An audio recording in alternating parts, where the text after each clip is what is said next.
So welcome back to the GT project. If you'll remember last time, we have done everything on the top and we're hooking up everything on the bottom of the engine now. The transmission's in too. It's done and it's in. But the exhaust is not. There's a lot of other things that aren't hooked up. So we're hunting down things to hook up. Right now, this nut right here, taking it off because it holds the negative battery terminal. Why it's way down in here where it's so hard to reach, I don't know. That's just the way Ford designed it, so we have to live with it.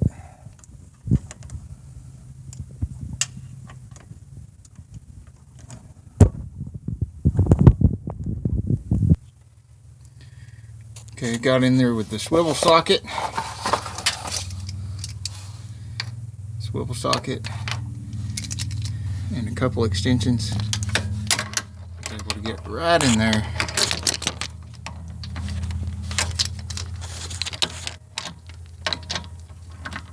Just like that, no problem. Tighten it right up.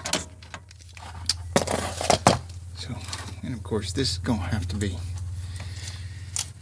wire tied to something with all these other wires when we get done. Now we have a whole bunch of other wires here. Got to find a place for. There's a place for one right there. And just a second. And we've got a hose here. It's got to go right here, but I want to get some sandpaper and a rag and clean that up first. Okay, that wire right there with the 90-degree angle hooked to the oil sensor.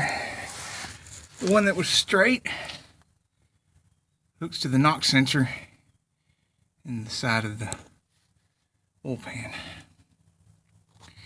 And then this one is going to hook to the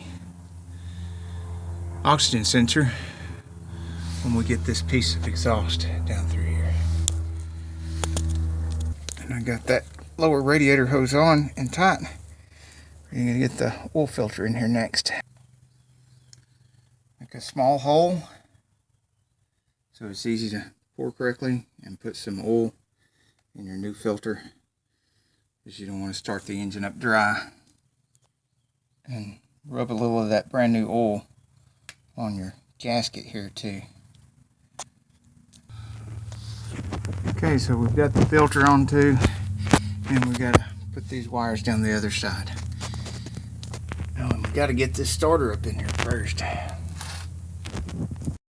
Okay, this side of the exhaust had to go in first before putting the starter in, and it did not want to cooperate. Took about 30 minutes to get to this point,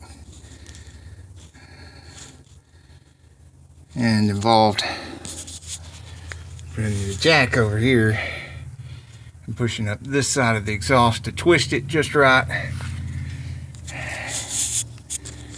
and get it to go on that flange. And there's a brand new exhaust gasket up in there too. Next we tackle this. We tighten these two nuts. We tighten these two nuts. So again, we'll be under a car twisting our nuts. And then we'll put the starter in. Okay, in order to tighten the starter bolts, you have to get a swivel socket. See it right there on the bolt. And then you got to put all these extensions together to go through a hole above the control arm. Goes all through there and comes out over here, right there. The ratchet handle is in the front. You can see Colton was holding it for me. Thank you, Colton. You're welcome. My arm got tired, so I had to let go for a minute. Okay. Back at the GT project, and Lucy's putting the anti-seize on the Motorcraft plugs, which are the original for this vehicle. And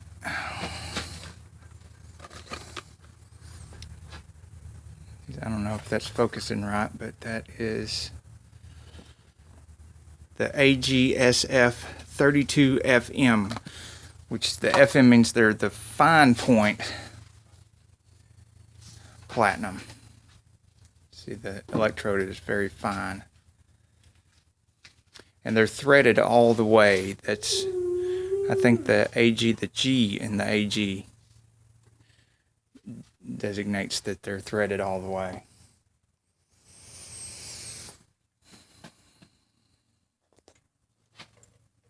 Okay, now the spark plugs are countersunk in there. So we have a little tool that holds onto the spark plug. So you can reach down in there and get it started finger tight. And you can see that Lucy's got the tool.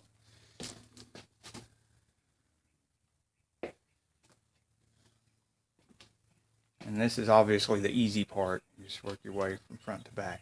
A couple of those in the back are going to be really hard to get to.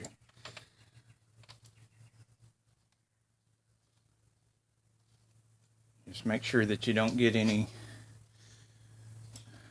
dirt or grease or anything on the electrode. You don't want any of the anti-seize on the electrode either.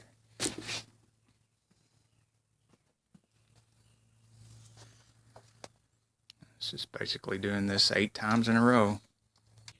Now Victor's under there putting in the last of the starter bolts, because God knows I ain't going to. And don't forget to get all your tools while you're already under there, because if you don't, you gotta go back and get them. Just like he just did. Ha ha. Okay, on one of these last 2 plugs on the passenger side that are real hard to get to, it's really easy to get straightforward right into those holes. But this one, where your fuel lines are, you've got to drop your socket down in there on the plug, then put your swivel attachment in there, then run your extension between the 2 fuel lines to get in there. And of course, when Lucy was putting the plugs in, she tightened them finger tight. We're just putting the final tightening on them. And I use a shorty. Now, if you don't have a lot of experience in this, you should be using a torque wrench. But I use a shorty handle so that I can't put too much pressure on them.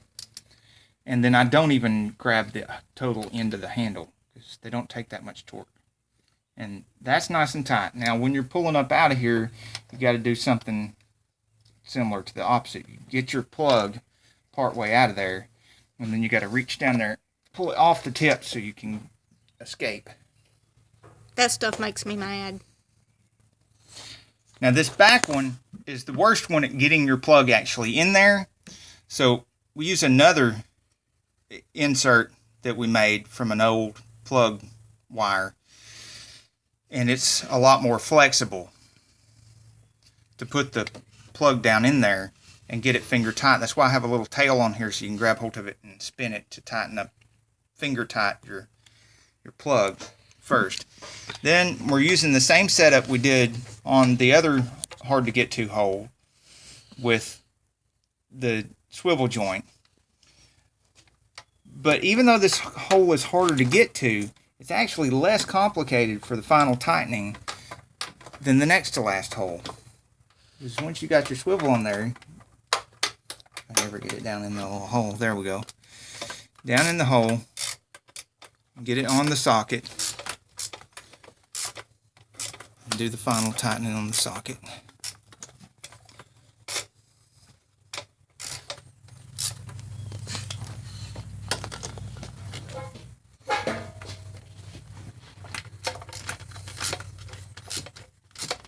Notice I had to push the dipstick tube a little out of the way to get the right angle. And I'm holding it out of the way because you don't want any sideways pressure on the plug. If you have any sideways pressure on the plug, you can crack the insulation. And then you can pull straight out without having to take your stuff apart. Like That's what she said.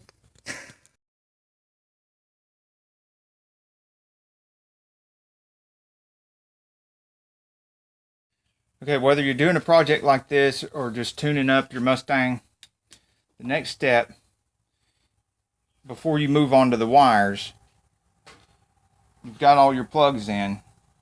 Because you have to have the snorkel off in order to get to these plugs and wires, you might as well go ahead and clean the throttle body out. Now, this won't be getting done on every tune-up you do on every vehicle, but sometimes it will and sometimes it won't. Now, they make a special throttle body cleaner, and you're better off using that than any kind of carburetor cleaner.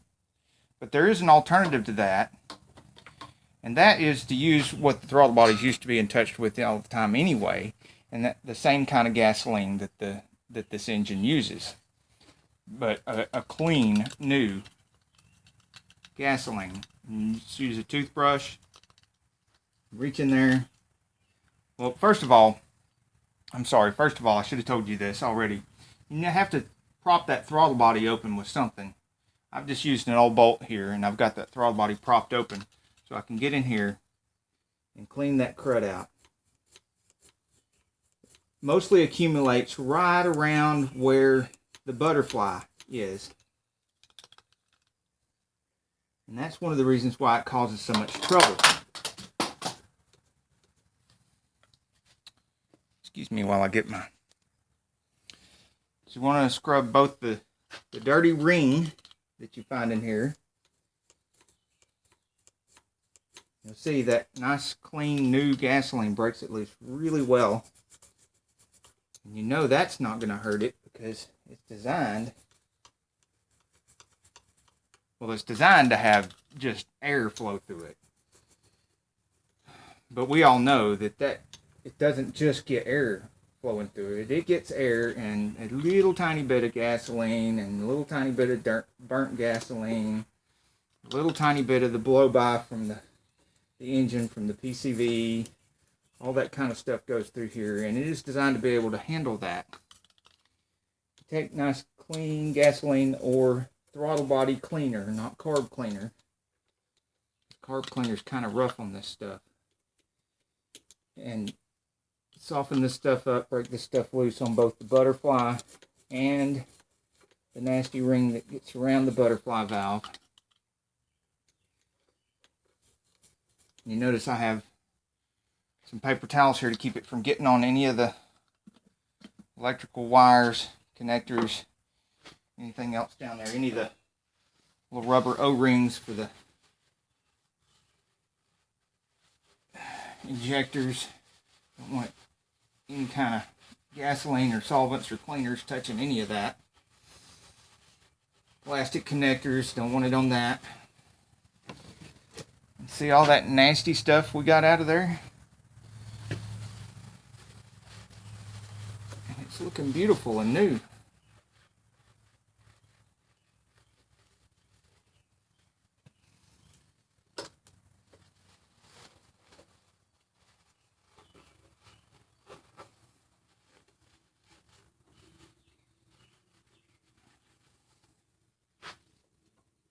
Final look in there. It's looking very clean.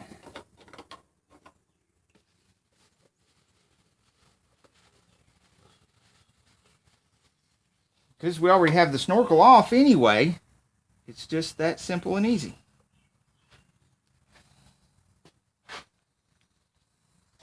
Now we can move on to the wires. Oh, one more note on this. If you insist on using a spray, and you still don't want to spend the money on the throttle body cleaner, but you don't want to spray something like carb cleaner in there, you can use a tool like this, which allows you to put whatever solvent you want in here, including gas, which I'm not saying to do that, because you put gas in here and you spray that, once it's atomized, gasoline is very, very flammable. But I do that, and I use it like that because I'm always burnt, bruised, and bleeding. Now I like to take the new wires, which there's the part number for this particular 4.697 in case you need it. I like to take the new wires and lay them out to where I can see exactly which length and put them in sequential order by length. And the old wires, which I have marked, I lay them out where I can see the length. Pull them out to the sides so I can see the length. And I make a little cheat sheet with the firing order. And these, of course, being the coils, and these being the cylinders with the flywheel at the back, oriented the same way the engine is. So I can double check as I put the wires on one at a time and make sure that the last person that was here didn't put one in the wrong place. And if you ever see a little tab like that sticking up from behind the battery, hidden behind the battery, and you pull on that and find that it's a cheat sheet, if you want to know if it's mine or somebody I trained, look on the back. You'll see my signature if it's one that I worked on, or the signature of somebody I trained. Okay, we're about the halfway point with the wires right now, and just like any other vehicle, we just go one wire at a time. And like I showed you with laying them out by length, I start with the shortest one first and work my way through the next shortest one to the next shortest one to the next until I get to the longest one, and then I'm done. Well, now this is the 5th wire, and I just lay them here, take the new wire and lay it here and find out which one's the shortest one to go with this shortest one, and so they're about the same length, and find the correct one, which this one went to cylinder number 6, and I verified that that is what it's supposed to go, and take that one off and route this new one exactly the same where that other one was. And of course, a little dielectric grease.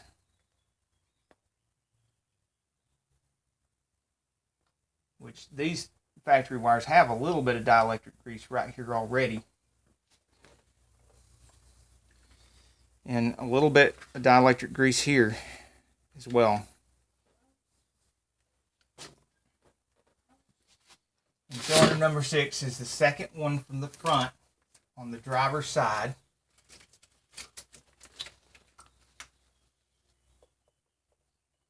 Get that down in there good. And when you put it down in there, make sure you turn to where your wire is coming out at such an angle that the wire is not touching anything like the fuel injector or anything like that. You want to have some space so that later on, when it does get old and weak and it wants to throw some spark, it's far enough away from something that can't really throw any spark to anything. Put it back in the wire looms where the other one was. Just clip it down in there. And just keep doing that with each one until you've got them all. Now this is a 97, so it's one of the last ones you have these long wires.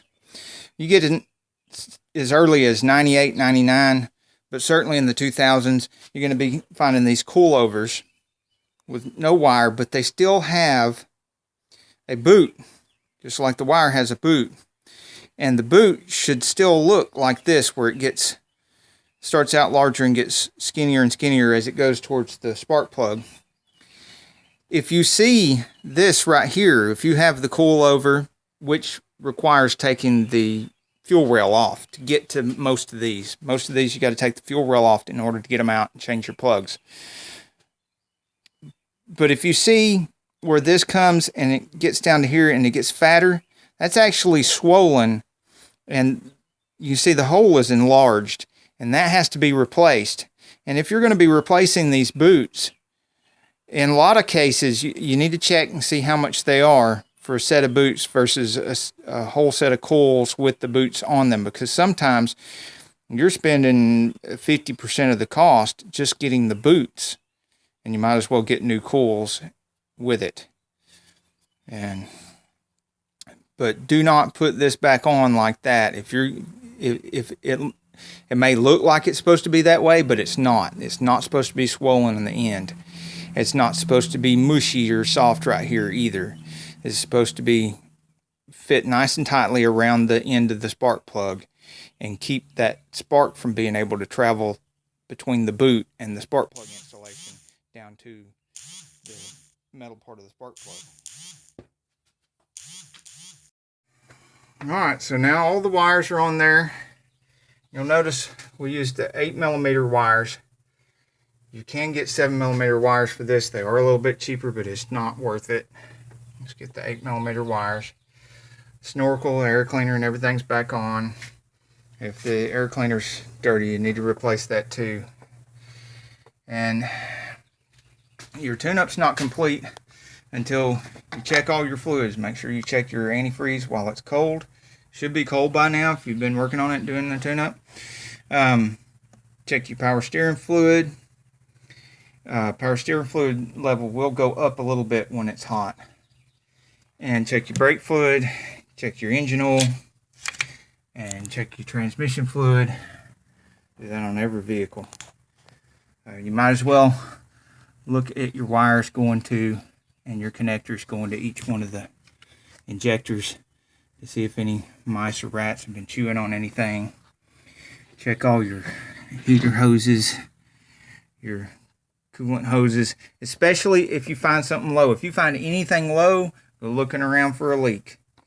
This ain't the kind of stuff that just evaporates. If your brake fluid's low, check your pads.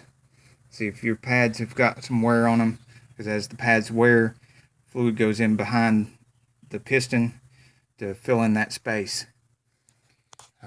That doesn't mean you don't need to top it off. If you're doing it for a customer, it's not your vehicle, you still need to check these things, even if it's not part of your checklist for your tune-up. Because people, now, well, even as far back as the 80s, assumed that if they pay somebody to do a tune-up or even an oil change, that they've checked all the fluids and the fluids are topped off. And you still need to find out where that fluid's going so you can look and see where it went to and find out and let them know how much it would cost to fix that.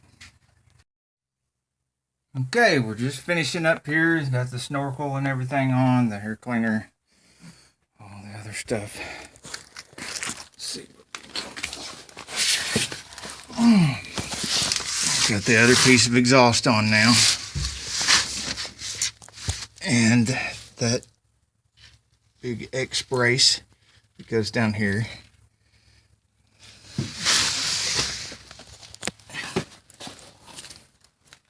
We're gonna see if she starts up.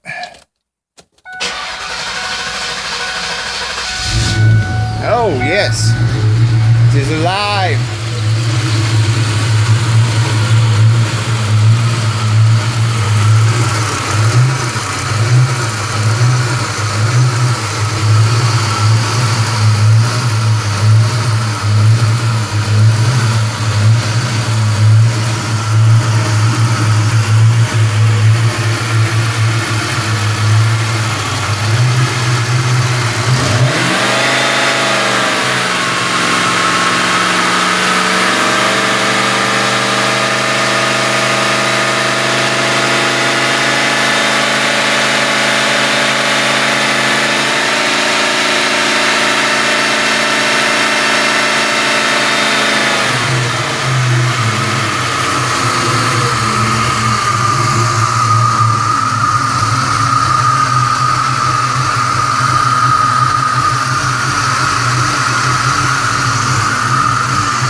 Sounds like we'll be changing an idler pulley. There's the bearing pad in that right there.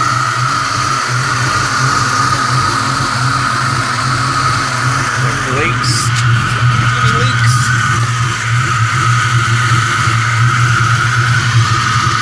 See anything on the cardboard? That was already there.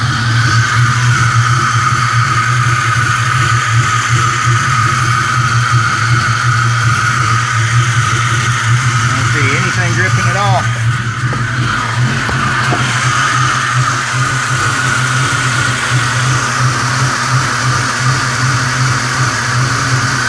Okay, when we get it finished up enough for a road test, I'll make another video on that.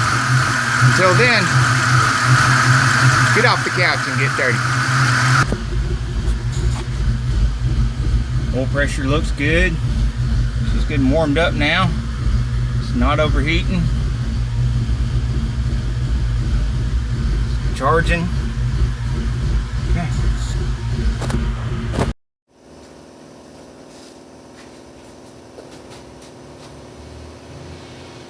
Please remember to like, subscribe, and comment. Put your questions down below. Until next week, get off the couch and get dirty.